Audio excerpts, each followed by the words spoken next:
Namaste. I am Digangana Suryavanshi. I am an actress. I also write and I sing. I am 1997 born, and my generation is called the Gen Z. Sounds like a bit of a joke, right? You know what? Of late, I've been hearing more jokes on the Gen Z rather than Santa Banta. Guys, we're truly aiming and getting somewhere really big. At least we're first somewhere. It's weird how Gen Z is sort of blamed for everything lately. Gen Z doesn't know how to do this. Gen Z is taking the world downhill. I see a lot of people nodding right there. Everything that can possibly go wrong is because of the Gen Z. And I am a Gen Z, so I feel terrible. But I kind of have a question. What was the Generation X doing and what were the millennials doing while they raised us? I mean, were you like ringing like an alarm that we kept snoozing and you let us? Were you thinking that we're going to get better with time, or were you thinking that we're going to navigate our way just like you did? But I think all of us lost the plot because we're raised in a generation where internet came in handy, We were raised in times where I think we realized that luxury and comfort was a necessity. That's not how my father looked at it. That's not how my mom looks at it. My father still struggles with Instagram. Last night he posted something on Facebook that went on Instagram and he was troubled, That's a bloody fact. I'm sorry, Dad. But at the same time, I got a serious, worrisome problem that makes me wonder, also makes me worried, that my generation, us, the Gen Zs of the world, are we somewhere losing it between responsibility and comfort? Because I think we are. From what I hear, I wasn't alive then, but I hear that our parents were more responsible. I hear that our parents wanted to do everything to provide. We still feel like kids. I'm 27 and I refuse to understand that I'm 27 because my mom was just about to get married when she was 27 and I still feel like a child, So I don't know whether that's the generation or that's just me. In fact, I also think that the big difference between responsibility and comfort is that when you start to lose between comfort and responsibility, you somewhere start to lose yourself. And that, my friend, is not a good thing at all. Because when you're too comfortable, you think everything that you have access to is something that you truly deserve. You probably do deserve that, right? But there's another kind of joy in earning it. There's another kind of joy in believing that you can carry something forward and move forward in life. I remember when I started my television journey as a lead on Star Plus, I was 16. At that point in time, I wanted to be the daily soap lead, and that felt like a very big thing. It still feels like a big thing, and I thought that I had almost everything in place in life, right? Came in too easy, and by the day, I sort of forgot my audition days. I forgot how I got there. I forgot the struggle that went behind it, because to be very frank, when I was struggling, I was also in school. So my struggle was fancy, I loved going to school and telling people that I went for an audition. That clearly was an achievement. Whether I got it or I didn't get it, it didn't matter. What mattered was I made an attempt and I was appreciated for my attempt.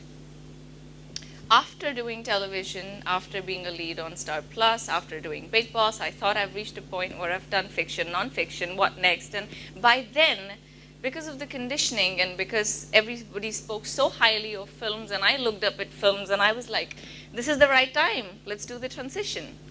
I think that's where I came right at square one. But that started to feel a little weird because I was already big on a certain medium and I had to walk into a different room and introduce myself all over again, and that really did feel weird, especially when people tell you, so let's do an audition. I'm like, no, I think I went past that stage. You never go past a stage. You think in your head that you've gone past a stage, but you've not. Television to films to doing about 8 films. I remember when I switched from TV to movies about a year and a half to I didn't do anything because I was sitting and being patient and being the typical Gen Z as I recognized myself at that point in time, that things will happen and I must work on myself, and you must work on myself, but you must also work otherwise, you know. I think that is also the time where I started respecting hard work. I genuinely think I misinterpreted hard work all my life, you know. I don't know, for some reason, we're all told that hard work is probably doing something that you don't like. Hard work is putting your energy into something that doesn't make you happy, because what makes you happy cannot be hard work, but that's not true. Hard work is discipline. Hard work is being persistent. Hard work is being dedicated. And hard work is keeping up to your plan even when you don't feel like it.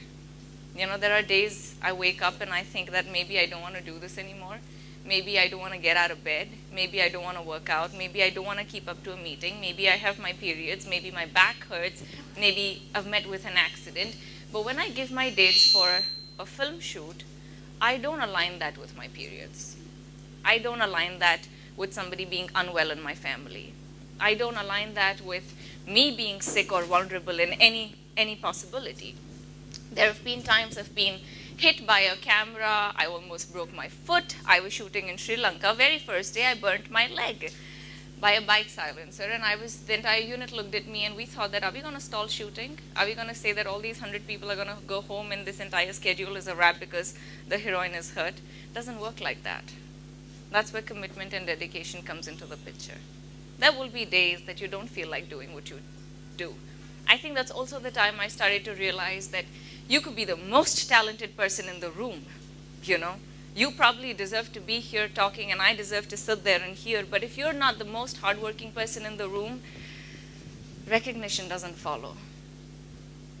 It doesn't matter how talented you are, and if you think you're talented, and if you believe you're very, very talented, then it's your personal, social, and ethical responsibility to give yourself the ground that you deserve, because nobody on this planet would do that for you.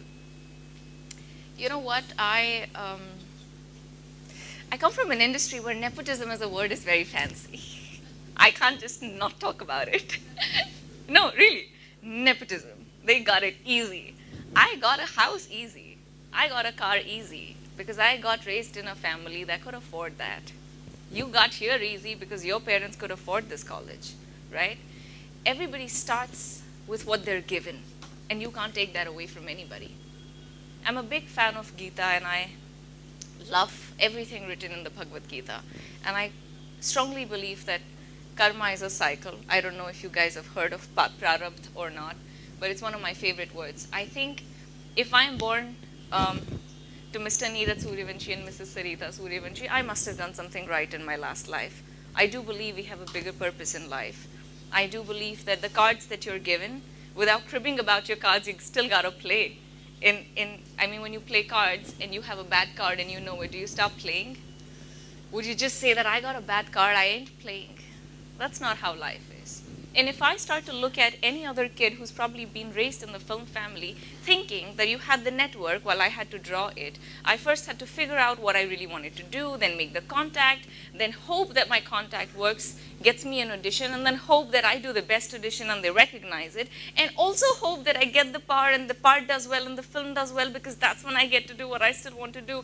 Oh my God, too far-fetched. Too far-fetched. But at the same time, I realize if I start to process information in a way that somebody has a better chance than I do, I will fail my battle without even fighting it. Why would you want to fail a battle without fighting it? There's no point. You got your cards and you do your best. You know, there have been times in life where I have struggled, and at the same time, ironically, people congratulated me for the release of my film while I'm thinking in my head that why did it do just as well as I thought it would, you know? So on one side, you're being congratulated. On the other side, you're sitting and you're trying to align what to do next. On one side, people see those 8 to 9 releases, and on the other side, you're still thinking that you have 3 films under production, but you still don't have a film that needs, your career needs at this point. It all comes down to, There will always be somebody more prettier than you, richer than you, wiser than you, well-spoken than you. That doesn't mean you destroy yourself in the room. It doesn't mean that you sit back and say that none of this makes sense to me anymore. I feel we're all somewhere manipulated with twisted realities. Instagram, all social media, it makes us feel like everybody's lives are so comfortable. Like everyone's living the best life. Everyone's got the best picture. Everyone's on a vacation. Of late, my mom thinks that everyone's on a vacation almost every month, And she finds it very inspiring because she thinks we need to go on a vacation too. And I find it weird. I'm like, I gotta work, And I don't understand work-life balance. I genuinely don't, because I've been the center of my family. I have mostly done what I felt like. I don't know about the success ratio or not. I think that's for you to say, not for me to say. But I do understand that I have been given a platform. I do understand that if I don't take that sincerely, somebody else will take my spot. Not because I let them or I lost. It's because they deserve more than I do. Somebody will always do a better job because you took it too lightly, and somebody else will always be better than you even when they started late, because that's their journey. It brings me to understanding, never compare yourself. Never, never, never do that to yourself. I just recently found out that nature is beautiful in a very different way. It's probably the best teacher, Every leaf is different than the other one. You will not find a replica. Our thumbprints won't match. So if our thumbprints don't match, then how is my journey going to be a replica of yours? How is my journey going to be a good representation of where you are? And how exactly am I going to compare me with anybody else? The worst part about the entertainment industry, I feel sometimes, is that everyone's going to the gym, everyone's hardworking, everyone's got the right script, and everyone's looking pretty. And then you're thinking that, do I still have something different to be able to say that I stand out? It's not something different. It's not something different that you have to figure out. The different is very much within you. You are different. Your thumbprint is different. Your journey has been different. Your life is different. Your upbringing is different. The more I tried to be like another person because I was so inspired, the more I started to realize that I am putting most of my time and energy into understanding what their life is. So I'm technically a stalker. And I'm technically trying to decode their life for no good reason, and they would still not tell me the truth. So if I can stand here and lie, and if I can stand here and say all the wise things and go home cry, would you know my truth? There is no way on earth you'd know. You can see the smile, but you can't see the cries, because I will never tell. I don't think I perceive things that way. And let me tell you something very honestly.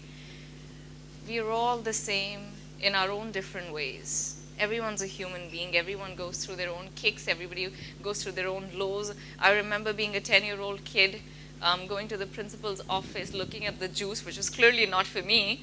It was for another person, and I thought that when on earth will I get to this room and the juice would be for me? So every time I go to an event, which is in a school or a college, it reminds me of that feeling. And I'm not saying it in a way that I feel proud of where I am today. I am being ridiculously honest.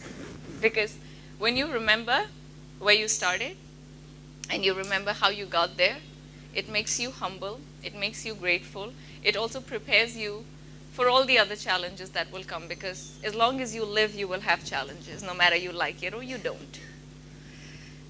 I strongly think and believe that the sooner we realize how temporary we are, the easier life is going to be.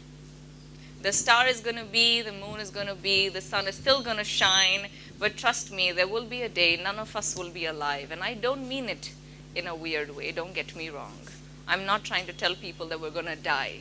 We probably will one day, but that's not the agenda.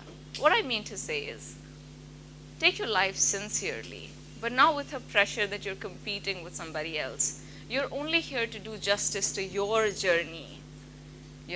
If you are hardworking, if you can keep up to your plan and not come in the way of your own plan.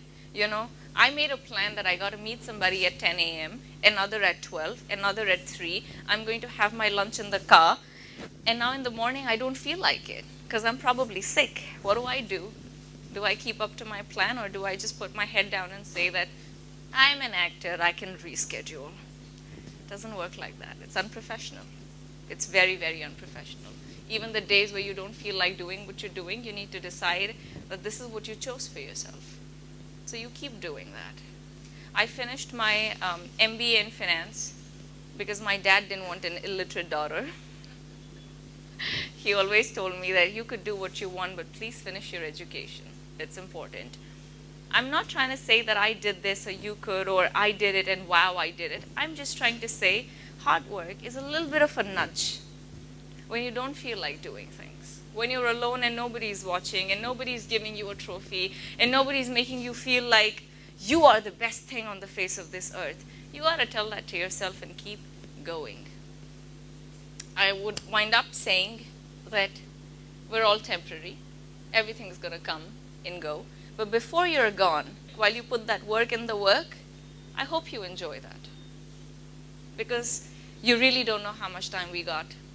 But if you make that time worth it and put a smile on your face and a smile on everybody around, all your hard work will probably see something shine.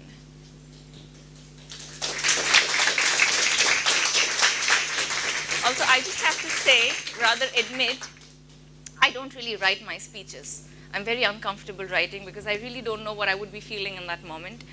So most of the things that I've said is definitely a reflection of your energy. So thank you for being that. And never lose a battle that you start. It's your own, and it will always be your own. Thank you.